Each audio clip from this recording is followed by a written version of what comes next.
Hello students, welcome back to organize knowledge channel. और आज की जो वीडियो है उसमें हम डिस्कस करने वाले हैं part 3 decomposition reaction. So part 3 हम करेंगे। ऑलरेडी पार्ट 2 में हम बाकी जो चैप्टर है उसको कवर कर चुके हैं। इससे पहले कॉम्बिनेशन रिएक्शन क्या है, केमिकल इक्वेशन को बैलेंस कैसे किया जाता है, स्केलेटल केमिकल इक्वेशन क्या होती है, जितनी भी एक्टिविटीज़ थी वो सारी हम कवर कर चुके हैं। एंड आई होप आपको सारी समझ भी आ गई होंगी। और ज़्यादा से ज़्यादा आप प्रैक्टिस करोगे तो आपको साथ साथ चीज़ें बहुत अच्छे से लर्न भी हो जाएंगी, सारे कॉन्सेप्ट आपको क्लियर हो जाएंगे, ये मैं आपको श्योरिटी दे सकती हूँ।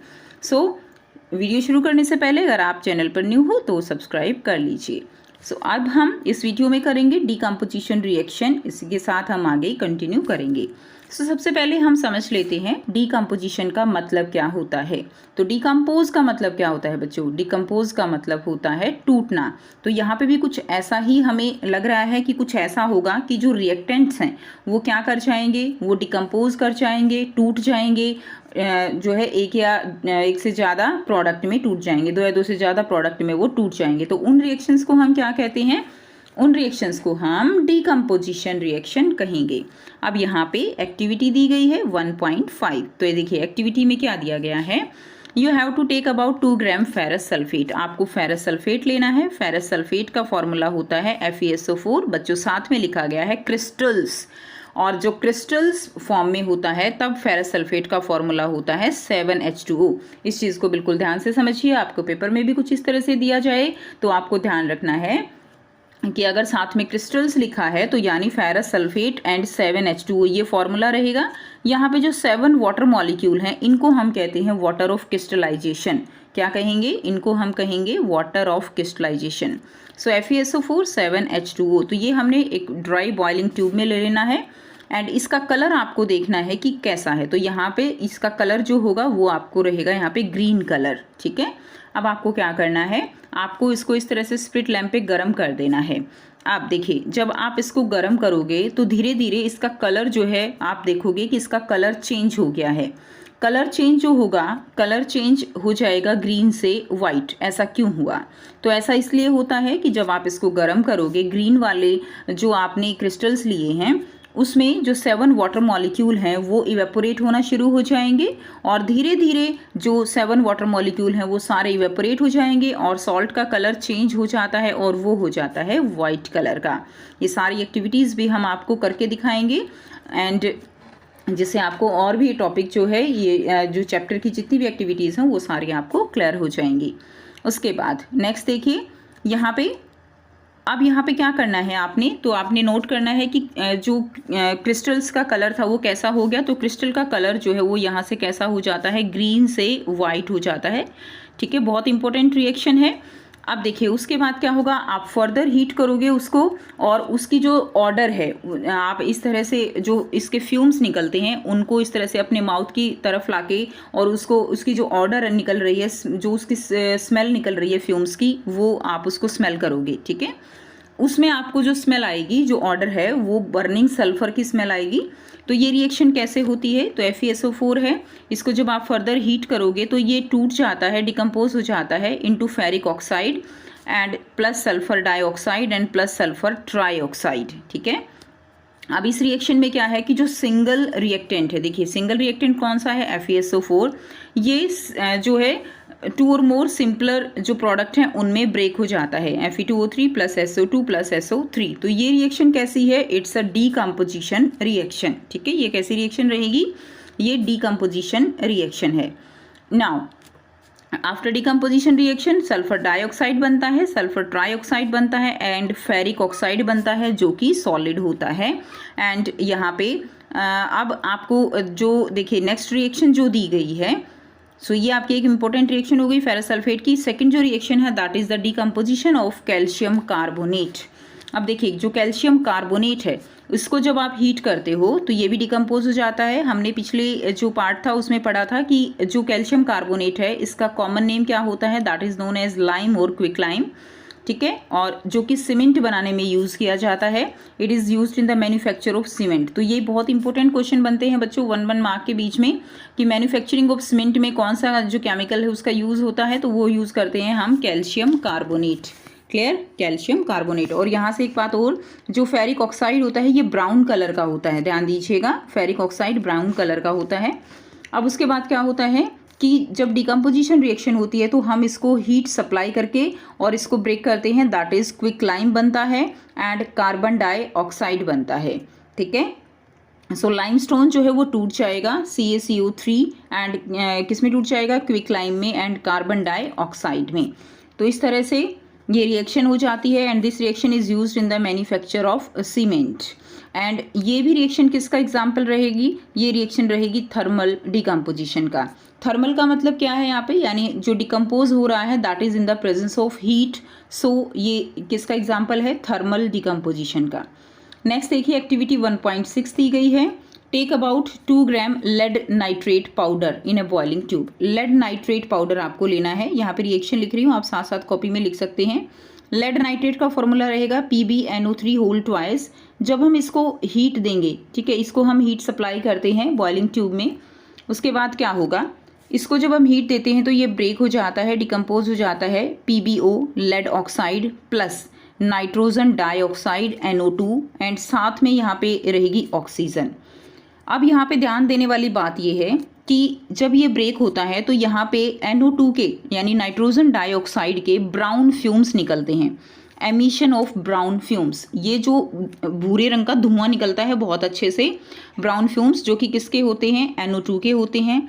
और क्रैकलिंग साउंड होती है, जैसे कुछ टूटता है तो उस क्रैकलिंग साउंड के साथ ये लेड नाइट्रेट जो है वो ब्रेक होना शुरू होता है और ऑक्सीजन जो है वो निकलती है। इसके लिए भी हम एक्टिविटी कर सकते हैं, ठीक है। इंसेंस स्टिक जो होती है अगरबत्ती, वो अगर हम बुझा के इस बॉइलिंग ट्यूब के अंदर डालेंगे तो वो एकदम से क्या हो जाएगी, जलने लगेगी। इट मीन्स कि जो ऑक्सीजन है वो उसको जलने में सपोर्ट कर रही है। तो ये इसकी मेन रिएक्शन हो जाएगी। आप इसको जब बैलेंस करोगे तो यहाँ पे कोफिशिएंट 2 आ जाएगा, यहाँ पे 2 आ जाएगा, यहाँ 4 आ जाएगा, ठीक है। इस तरह से ये इक्वेशन बैलेंस हो जाएगी।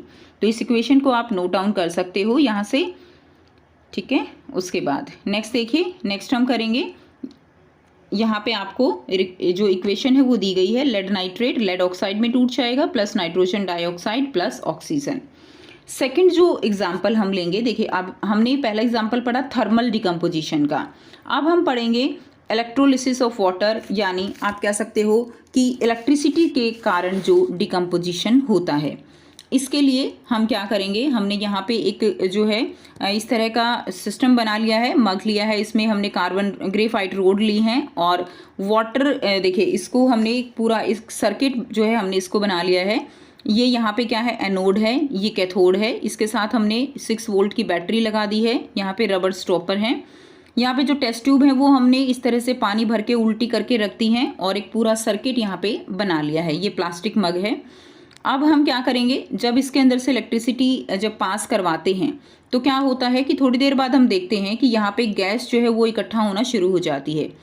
एक के अंदर जो यानी कैथोड है, कैथोड के साथ जो टेस्ट ट्यूब है उसके अंदर ज़्यादा गैस इकट्ठी होती है और जो एनोड पे है उसके अंदर कम गैस इकट्ठी होती है। एनोड के ऊपर जो गैस होगी वो ऑक्सीजन है एंड कैथोड के ऊपर जो गैस होगी वो जो है हाइड्रोजन गैस रहेगी। अब यहाँ पे जो मेन पॉइंट है समझने का वो क्या है कि जो वॉल्यूम है गैस का दोनों टेस्ट ट्यूब में वो क्या है, डिफरेंट है। तो वो जो वॉल्यूम है वो डिफरेंट क्यों है, अगर हम यहाँ से इक्वेशन को समझें कि जब वाटर का क्या होता है, इलेक्ट्रोलिसिस होता है। हमने इसमें क्या लिया, हमने इसमें वाटर लिया है, वाटर के अंदर से हमने इलेक्ट्रिसिटी पास की, तो वाटर के अंदर से जब हमने वाटर का क्या किया, इलेक्ट्रोलाइसिस किया। बच्चों क्या किया, इलेक्ट्रोलाइसिस किया, तो यहाँ पे क्या बना, हाइड्रोजन गैस बनी और ऑक्सीजन गैस बनी। अब आप इसको क्या करोगे, आप इसको बैलेंस करोगे तो यहाँ पे 2 आएगा, तो यहाँ पे 2 हो जाएगा, ठीक है। अब अगर आप ध्यान से देखो तो हाइड्रोजन एंड ऑक्सीजन गैस जो बन रही है उसका रेशो बन रहा है 2:1। 2 जो मॉलिक्यूल हैं वो हाइड्रोजन के हैं एंड 1 मॉलिक्यूल है ऑक्सीजन का। तो रेशो कितना आया, रेशो आता है 2:1 का रेशो।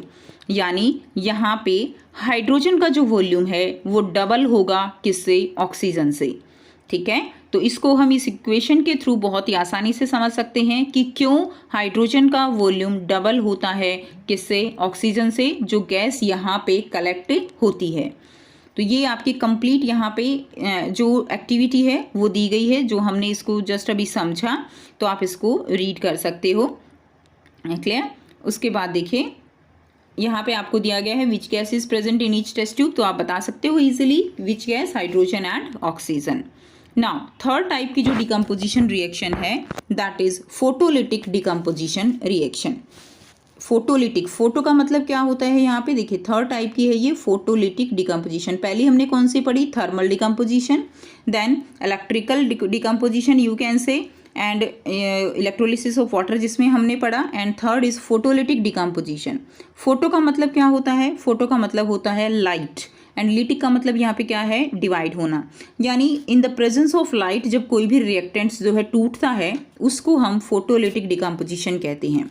हमने यहाँ पे क्या लिया है, हमने यहाँ पे सिल्वर क्लोराइड लिया है चाइना डिश में, और उसको हमने सनलाइट में रख दिया है।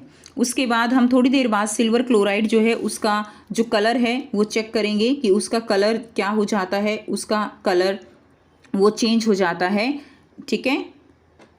उसका जो कलर है वो ग्रे हो जाएगा सनलाइट में, ठीक है। यानी जो AgCl है उसका कलर कैसा है, उसका कलर वाइट है, लेकिन जब इसके ऊपर सनलाइट पड़ती है तो उसका कलर यहाँ पे क्या हो जाएगा, उसका कलर ग्रे हो जाता है।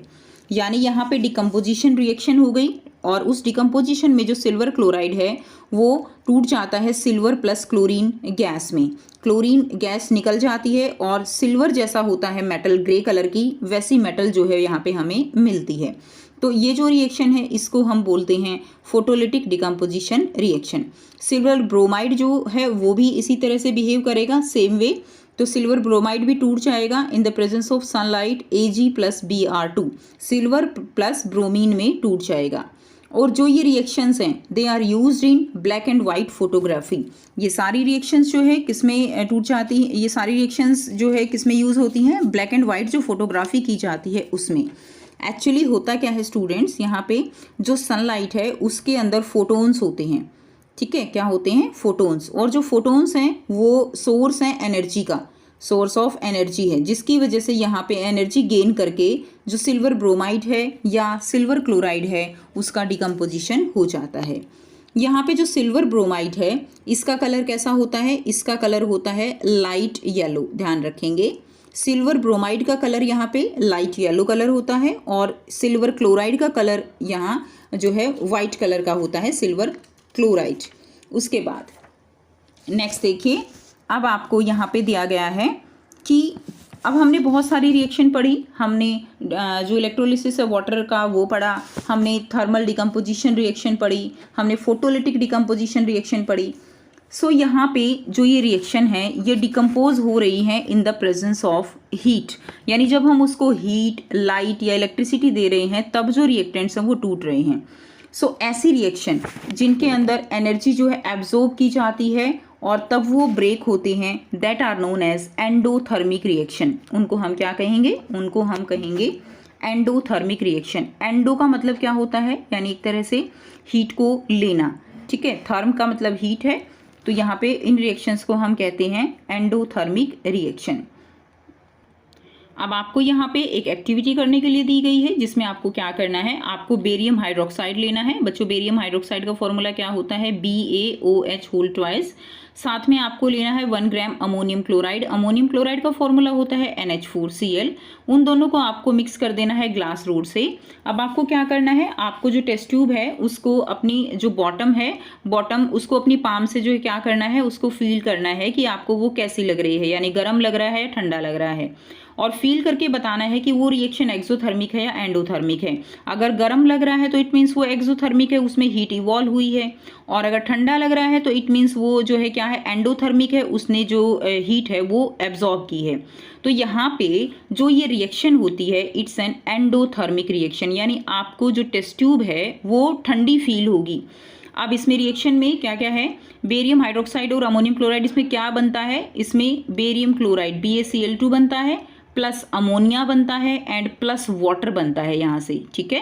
रिएक्शन को आप बैलेंस कर सकते हो इजीली, यहाँ पे 2 आ जाएगा एंड यहाँ पे भी 2 आ जाएगा, और यहाँ वाटर के यहाँ पे भी 2 आ जाएगा। तो ये रिएक्शन होती है कंप्लीट इस वाली एक्टिविटी में, जिसके अंदर बेरियम क्लोराइड बनता है, अमोनिया एंड वाटर। और ये कैसी रिएक्शन है, इट्स एन एंडोथर्मिक रिएक्शन। कौन सी रिएक्शन हो जाएगी, ये एक एंडोथर्मिक रिएक्शन हो जाएगी। तो यहाँ से आप इसको रिएक्शन को भी कॉपी में लिखेंगे और ये लिखेंगे कि ये एक एंडोथर्मिक रिएक्शन है।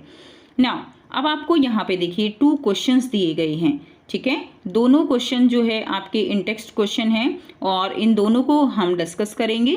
मैं आपको बताऊंगी एक न्यू ऐप के बारे में जो स्टूडेंट्स में काफी जल्दी पॉपुलर होती जा रही है। चाहे कोई क्वेश्चन हो, कोई डाउट हो या कोई कॉन्सेप्ट ना समझ आए, बोर्ड्स हो या जी नीट, पढ़ाई में कोई भी दिक्कत आ रही हो तो उसका सॉल्यूशन है फिलो ऐप। अपने डाउट्स को किसी भी टाइम क्लियर करें इन दीज 3 इजी स्टेप्स। सबसे पहले इस ऐप को प्ले स्टोर या ऐप स्टोर से डाउनलोड कर लें, अपने फोन नंबर से इजीली साइन अप कर लें, अपने क्वेश्चंस का पिक्चर लें या उसे टाइप करके सबमिट करें और फिलो आपको 60 सेकेंड्स में इंडिया के टॉप एक्सपर्ट से लाइव कॉल पे कनेक्ट कर देगा। आपके क्वेश्चन में आप कहना चाहते हैं कि बल्ब की पावर कितनी है। अगर बल्ब जो है वो 220 वोल्टेज पर ऑपरेट हो रहा है, राइट। इस बैटरी का जो वोल्टेज है वो आपको गिवन है 220। तो ये आपको सिंपल रिलेशन हो गया यहाँ पर। अब अगर कोई आपको और डाउट है तो बताइए। So guys, it's just simple. Have any question? Just ask Philo. You can get 10% off by referral code OKE001. इस ऐप का डाउनलोड लिंक नीचे डिस्क्रिप्शन में दे दिया गया है। So just download Philo now. So ये है दोनों क्वेश्चन जो हम डिस्कस करेंगे। फर्स्ट क्वेश्चन जो दिया गया है आपका, ए solution of a substance x is use for white washing. एक सॉल्यूशन है सब्सटेंस एक्स जो कि वाइट वॉश के लिए यूज किया जाता है। You have to name the substance X and write its formula. तो जो सब्सटेंस का नाम है X, that is calcium oxide. क्या है वो है students calcium oxide and its chemical formula is CaO। हाँ, ये हम ऑलरेडी कर चुके हैं, बहुत अच्छे से हमने समझा था। सेकेंड है right the reaction of the substance x named with above with water. So calcium oxide जो है वो वाटर के साथ विग्रसली रिएक्ट करता है एंड क्या फॉर्म करता है, it form calcium hydroxide. Calcium hydroxide का कॉमन नेम होता है slack lime and calcium oxide का कॉमन नेम होता है quick lime. So calcium oxide react with water, it will form calcium hydroxide और स्लेक्ड लाइम। तो ये कंप्लीट रिएक्शन हो जाएगी। इसको एक बार लिख के देखेंगे। सेकेंड क्वेश्चन है why is the amount of gas collected in one of the test tube in activity 1.7 double of the amount collected in the other, name this gas। अभी हमने जस्ट ये क्वेश्चन समझा कि जो हाइड्रोजन गैस है वो double amount में होती है एज कंपेयर टू ऑक्सीजन। ऐसा क्यों? क्योंकि हमने रिएक्शन से समझा था कि इलेक्ट्रोलिसिस जब होता है वाटर का, hydrogen and oxygen is get separated by the electricity. Water contain 2 part of hydrogen. तो यहाँ पे आप इक्वेशन जो है वो लिख देंगे हाइड्रोजन प्लस ऑक्सीजन। तो 2 जो मॉलिक्यूल है वो हाइड्रोजन के होते हैं एंड 1 ऑक्सीजन का होता है, ठीक है। So hydrogen goes to one test tube and oxygen goes to another test tube, and so the amount of hydrogen is double as compared to the gas collected, ठीक है, in one test tube having oxygen। तो इसीलिए जो hydrogen है वो double amount में होती है और ऑक्सीजन वो जो है इससे हाफ होती है हाइड्रोजन से। नेक्स्ट देखिए, नेक्स्ट पार्ट में हम डिस्प्लेसमेंट एंड डबल डिस्प्लेसमेंट जो टॉपिक है हमारा वो कंटिन्यू करेंगे। सो अगर आपको वीडियो अच्छी लगी तो वीडियो को ज़रूर से लाइक कीजिए, शेयर कीजिए और बच्चों ज़्यादा से ज़्यादा जो रिएक्शंस हैं उनकी प्रैक्टिस कीजिए ताकि आपको साथ साथ जो रिएक्शंस हैं वो भी लर्न हो जाए, कॉन्सेप्ट क्लियर हो जाएं। सो अगर वीडियो अच्छी लगी तो लाइक कीजिए, शेयर कीजिए, चैनल को सब्सक्राइब कीजिए। Thanks for watching, have a nice day.